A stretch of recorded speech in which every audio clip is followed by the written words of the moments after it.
UKLO 1 year masters. No IELTS required up to 5 years visa. High visa success rate. నేను honourable deputy chief minister గారిని అడుగుతున్నా. Honourable deputy chief minister గారు, మీరు honeymoon పీరియడ్లో ఉన్నారా? మీ మంత్రులు హనీమూన్ పీరియడ్లో ఉన్నారా? మీరు తాడి చెట్టు ఎక్కి ఎందుకు తాడి చెట్టు ఎక్కామంటే దూడ గడ్డి కోసం అని అంటున్నారా?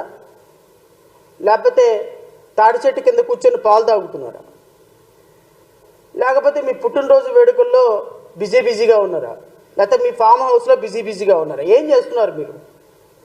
కృష్ణానదికి వరద వచ్చి 3.5 లక్షల మంది అన్నమా రామచంద్రాన్ని బిక్కుమంటూ బతుకుతుంటే మీరు మాత్రం పూలదండలు వేయించుకొని కనీసం వరద వచ్చినటువంటి ప్రాంతాలని వాళ్ళ దగ్గరకు వచ్చి కొద్దిగా వాళ్ళని పరామర్శించకుండా, కేంద్ర ప్రభుత్వంతో మాట్లాడి వాళ్ళకి సహకారం అందించకుండా, అమిత్ షా గారితోనో లేకపోతే ప్రధానమంత్రి గారితోనో లేకపోతే ఆర్థిక మంత్రి గారితోనో లేకపోతే డిఫెన్స్ మినిస్టర్తోనో మాట్లాడి కొంచెం ఇక్కడ సహాయ చర్యలకి హెలికాప్టర్లో లేకపోతే ఇంకోటో కేంద్ర ప్రభుత్వ సహకారం కోరకుండా రాష్ట్రంలో ఉప ముఖ్యమంత్రి హోదాలో ఉండి మీరు ఉప ముఖ్యమంత్రి హోదాలో అధికారులను సమన్వయపరచకుండా, కలెక్టర్లను సమన్వయపరచకుండా హిట్ టీవీ యాప్ ని డౌన్లోడ్ చేసుకోండి. ఇందులో short news, live news, entertainment movies అన్ని అవైలబుల్ గా ఉన్నాయి. Please download Hit TV app. Hit TV app. Hit TV యాప్ని ఫ్రీగా డౌన్లోడ్ చేసుకోండి.